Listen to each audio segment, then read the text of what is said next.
Good afternoon. Radhe Radhe. जैसा कि हम पिछले क्लास में इंटरमीडिएट ग्रामर का फर्स्ट पार्ट या उसका टॉपिक समझ चुके हैं, उसके चैप्टर के बारे में जान चुके हैं, उसी इंटरमीडिएट ग्रामर का फर्स्ट चैप्टर इसका नाम है नरेशन। चैप्टर 1 है नरेशन, जो सेक्शन सी के अंतर्गत आता है। सेक्शन सी के अंतर्गत ग्रामर के अंतर्गत आता है। उसका पहला चैप्टर है नरेशन, जिसको हम डायरेक्ट इनडायरेक्ट भी कहते हैं। फिलहाल इसको हम डिटेल वाइज पढ़ाना शुरू करेंगे अभी, क्योंकि जो टॉपिक शुरुआत से हम बताने जा रहे हैं ये प्रायः हर एक टीचर नहीं बताता है।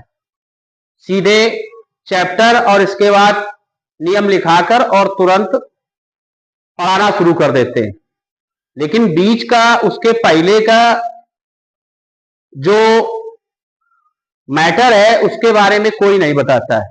और ज्यादातर मोस्ट ऑफ द स्टूडेंट्स को इस चैप्टर के बारे में या बीच में शुरुआत का जो पूरा मैटर है उसके बारे में किसी को मालूम नहीं होता है, क्योंकि टीचर बताते ही नहीं है। उस हिसाब से हमने शुरुआत से जो किसी को मालूम नहीं वहां से हमने बताना शुरू किया है। तो ग्रामर का जो सबसे पहला चैप्टर है वो है नरेशन, डायरेक्ट एंड इनडायरेक्ट भी जिसे कहते हैं। नरेशन की सबसे पहले हम डिफिनेशन पढ़ेंगे, नरेशन की डिफिनेशन जानेंगे, जो हमें प्रायः सब जगह जानने को नहीं मिलता है। उसकी जानकारी कोई नहीं देता है, क्योंकि सब लोग टॉपिक को खत्म करने पर लगे रहते हैं या डिटेल वाइज कोई बता नहीं चाहता है। हम ये हर एक बिंदु की एक एक जानकारी देकर और पूरा कोर्स टाइम से समाप्त करने की हमारी जिम्मेदारी। अगर हमारे साथ आप लोग जुड़ते हैं तो नरेशन की जो डिफिनेशन है वो इस प्रकार है। नरेशन को इस प्रकार से डिफाइन किया गया है: the art of expressing the word of a speaker in any language is called narration और डायरेक्ट एंड इनडायरेक्ट, जिसको हिंदी में हम प्रत्यक्ष या अप्रत्यक्ष कथन भी कहते हैं। और इसके अलावा नरेशन के भी काइंड्स होते हैं। नरेशन दो प्रकार का होता है। नंबर 1, काइंड्स ऑफ नरेशन में जैसा कि हम देख रहे हैं, there are 2 kinds of narration. Narration अर्थात प्रत्यक्ष या अप्रत्यक्ष कथन 2 प्रकार के होते हैं, जिसमें पहला प्रकार है डायरेक्ट स्पीच, या इसको हम डायरेक्ट नरेशन भी कह सकते हैं। हिंदी में कहते हैं प्रत्यक्ष कथन। और नंबर 2 जो नरेशन है वो है इनडायरेक्ट स्पीच या इनडायरेक्ट नरेशन कहते हैं। तो नरेशन के अगर प्रकार की बात की जाए तो there are 2 kinds of narration. Number 1 direct narration, जिसको हम डायरेक्ट स्पीच हिंदी में प्रत्यक्ष कथन कहते हैं। और नंबर 2 इनडायरेक्ट स्पीच, जिसको हम इनडायरेक्ट नरेशन हिंदी में हम अप्रत्यक्ष कथन भी कहते हैं। अब बात आती है आगे कि डायरेक्ट स्पीच किसे कहते हैं। अब हम डायरेक्ट स्पीच की भी डिफिनेशन पढ़ेंगे, डायरेक्ट स्पीच के बारे में भी जानेंगे कि डायरेक्ट स्पीच की डिफिनेशन क्या होती है। किसी चीज को शुरुआत करने से पहले, पढ़ने से पहले, पेड़ पर चढ़ने से पहले हमें कोई उठाकर पेड़ के ऊपर बिठा दे और हमें शुरुआत से पेड़ पर चढ़ना ना आए, पता ना हो कि कहां से चढ़ के और किस डाल से जाकर ऊपर टॉप तक पहुंचना है, तो ऐसी चढ़ाई हमारी व्यर्थ है। इसलिए हमें पूर्णतया शुरुआत से किस पेड़ से कहां से स्टार्ट हुई है, जड़ से लेकर टॉप तक की जानकारी होनी चाहिए। तो सबसे पहले नंबर 1 डायरेक्ट स्पीच, जिसकी डिफिनेशन ये है कि व्हेन अनदर पर्सन, हमारे द्वारा कही हुई बात या किसी स्पीकर के द्वारा कही हुई बात को जब कोई अनदर पर्सन बताता है, when another person reports the thought of any speaker in his own language is called direct speech और direct narration, जिसको हिंदी में प्रत्यक्ष कथन कहते हैं। जब कोई वक्ता, इसकी हिंदी में बताया चले कि जब कोई दूसरा व्यक्ति अपने the thought of any speaker, किसी वक्ता के विचारों को अपने शब्दों में प्रकट करता है, किसी दूसरे को, थर्ड पर्सन को बताता है, उसे हम डायरेक्ट स्पीच कहते हैं, यानी प्रत्यक्ष कथन कहते हैं। उदाहरण के तौर एग्जाम्पल के रूप में, एज एग्जाम्पल जैसा लिखा है, my teacher said to me, comma inverted comma के अंदर लिखा है experience is the best teacher.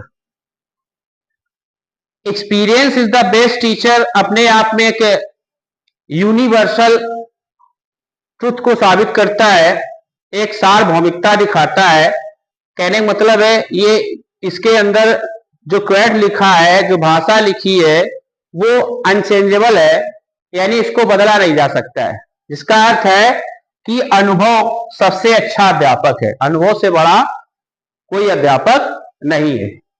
तो ये तो मालूम है, अगर इनडायरेक्ट बनाने के लिए इसका हम जाएंगे तो हमें ये मालूम हो गया कि एक यूनिवर्सल थॉट है, जो फिर रिपोर्टिंग पर हमारी किसी भी टेंस में बनी रहे, चाहे प्रेजेंट में हो, पास्ट में या फ्यूचर में हो, लेकिन इसके रिपोर्टिंग वर्ब का जो ये टेंस होता है ये नहीं बदल, रिपोर्टिंग वर्ब का टेंस चेंज हो जाता है, लेकिन रिपोर्टेड पार्ट का टेंस नहीं बदलता है, क्योंकि ये यूनिवर्सल।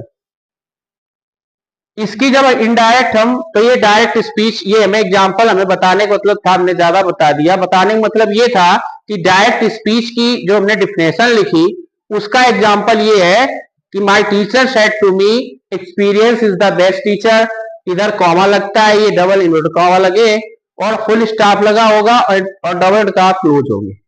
इसको जो यहां से लेकर, कॉमा से लेकर, इधर से लेकर इधर से जो इन्वर्टेड कॉमा लगे हैं, इसको हम कोटेशन मार्क भी कहते हैं। कॉमा कॉमा को हम कोटेशन मार्क और हिंदी में उद्धरण चिन्ह कहते हैं। अब बात आती है नंबर 2, इनडायरेक्ट स्पीच की। जब यही बात, एक बात हमने किसी स्पीकर के द्वारा कही हुई बात हमने सीधे जाकर another person, when another person report, जब कोई दूसरा व्यक्ति तीसरे को बताता है तो डायरेक्ट स्पीच हो गया। लेकिन उसी की कई बात को इनडायरेक्ट स्पीच में देखें, when we report someone else statement in our own word is called indirect speech. जब हम किसी दूसरे के कहे हुए कथन को, किसी अन्य के द्वारा कहे हुए कथन को अपने शब्दों में प्रकट करते हैं, एक्सप्रेस करते हैं, रिपोर्ट करते हैं, तो उस कथन को हम इनडायरेक्ट स्पीच या इनडायरेक्ट नरेशन कहते हैं। उदाहरण के एज एग्जाम्पल, उसी डायरेक्ट स्पीच को हमने नीचे इनडायरेक्ट में बना के दिया है। इसमें लिखा है जब इस डायरेक्ट स्पीच का हम इनडायरेक्ट में इधर बदलेंगे, तो यहां जो सेड टू लगा था, क्योंकि रिपोर्टिंग वर्ब हमारी पास्ट टेंस में, तो सेड टू का टोल्ड हो जाता है असर्टिव सेंटेंस में। तो यहां इनडायरेक्ट बना माय टीचर टोल्ड मी। ये थर्ड पर्सन बता रहा है कि मेरे अध्यापक ने मुझसे कहा, क्या कहा, कि experience is the best teacher, अनुभव ही सबसे अच्छा अध्यापक है। इधर डायरेक्ट स्पीच बताया गया था, my teacher said to me, मेरे अध्यापक ने मुझसे कहा, कॉवर्ड का experience is the best teacher, अनुभव सबसे अच्छा अध्यापक है। अब ये थर्ड पर्सन से बता रहा है कि मेरे अध्यापक ने मुझसे कहा है कि अनुभव ही सबसे अच्छा अध्यापक है। अब यहां experience is the best teacher, reporting verb past में है, लेकिन ये रिपोर्टेड पार्ट कॉमा कॉमा के अंदर वाले भाग को, यहां तो इनडायरेक्ट है, लेकिन ये कॉमा कॉमा के अंदर वाला जो पार्ट है, इसको रिपोर्टेड पार्ट, रिपोर्टेड, ये रिपोर्टेड इस रिपोर्टिंग वर्ब कहलाता है, और अंदर वाले भाग को हम रिपोर्टेड पार्ट कहते हैं। क्योंकि रिपोर्टेड पार्ट का जो सेंटेंस है, टेंस है, वो यूनिवर्सल है, इसलिए इनडायरेक्ट बनाते समय रिपोर्टेड पार्ट का टेंस नहीं बदलेगा। क्योंकि हमें जैसा मालूम है कि जब रिपोर्टेड पार्ट का टेंस से कोई universal fact, historical fact, habitual action और कोई अन्य ऐसी घटना प्रकट हो जो बदली ना जा सके तो रिपोर्टेड पार्ट का टेंस नहीं बदलता है। इस प्रकार से आज हमने ग्रामर का पहला चैप्टर पढ़ना शुरू किया सेक्शन सी ग्रामर के अंतर्गत, जिसमें चैप्टर 1 में डायरेक्ट इनडायरेक्ट टॉपिक हम नरेशन पढ़ रहे हैं और हमने नरेशन की डिफिनेशन पढ़ी। The art of expressing the word of speaker is called narration. इसके बाद काइंड्स ऑफ नरेशन पढ़ा, जिसमें हमें बताया कि there are 2 kinds of narration और direct and indirect speech. Number 1 direct speech प्रत्यक्ष कथन, नंबर 2 इनडायरेक्ट स्पीच अप्रत्यक्ष कथन। इसके बाद हमने डायरेक्ट स्पीच की डिफिनेशन पढ़ी। When another person report the thought of any speaker is called direct speech. As example, my teacher said to me experience is the best teacher. ये direct speech का example हो गया। इसके बाद number 2, इसके अलावा हम अन्य एग्जाम्पल भी लिख सकते हैं, आगे बताए जाएंगे। दूसरा नरेशन का प्रकार है इनडायरेक्ट स्पीच।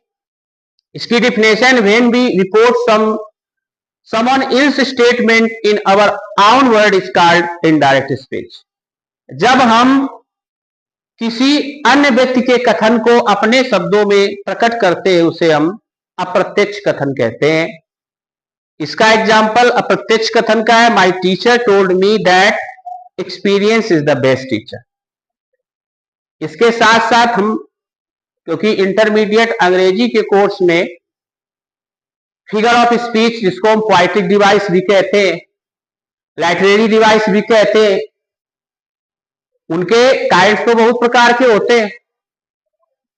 25 या उससे अधिक हम पढ़ चुके और हमें भी अभी उसकी था नहीं है, लेकिन इंटरमीडिएट के सिलेबस में 7 काइंड्स फिगर ऑफ स्पीच या लिटरेरी डिवाइस या पोएटिक डिवाइस के 7 प्रकार हैं।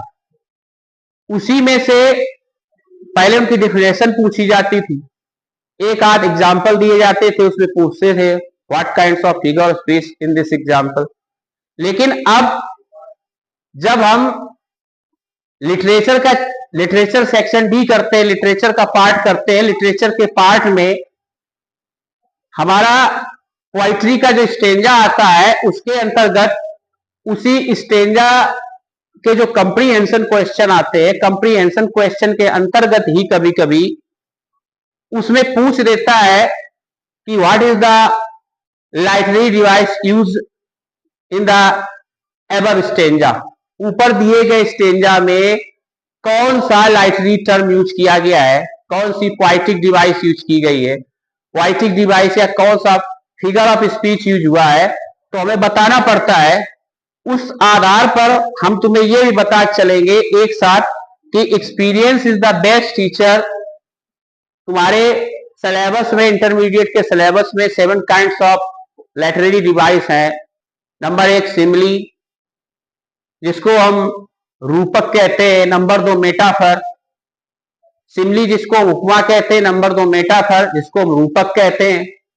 नंबर 3 पर्सोनिफिकेशन, और इस experience is the best teacher में पर्सोनिफिकेशन लिटरेरी डिवाइस यूज हुआ है, क्योंकि अनुभव, और यह भी बता दें कि एक्सपीरियंस शब्द जो है, ऑनेस्टी, एक्सपीरियंस, लव, हेट, ये ऐसे शब्द है जिनमें अगर हमें नाउन पूछा जाए तो एब्स्ट्रैक्ट नाउन का यूज हुआ है।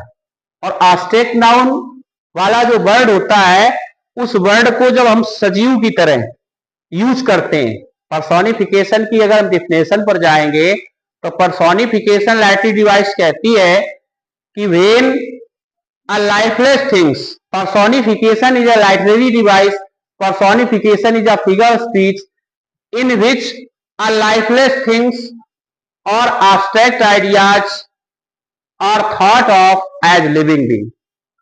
पर्सोनिफिकेशन या मानवीकरण अलंकार वह फिगर ऑफ स्पीच होता है, वह पोएटिक डिवाइस होती, वो काव्य विधा होती है जिसमें निर्जीव या भाववाचक चीजों को सजीव मान लिया जाता है। वो चीजें सजीव होती नहीं है, लेकिन उन चीजों को इस तरह से प्रस्तुत किया जाता है, एक्सप्रेस किया जाता है कि पढ़कर या देखने वाले को, पढ़ने वाले को ऐसा लगेगा कि निर्जीव चीज को सजीव एकदम प्रस्तुत किया। इस लाइन में भी, इस एग्जाम्पल में भी experience is the best teacher, इसमें अनुभव जो है ये हमारा एब्स्ट्रैक्ट नाउन है, भाव है, और अनुभव को इस तरह से दर्शाया जा रहा है जैसे वो सजीव हो, उसमें जान।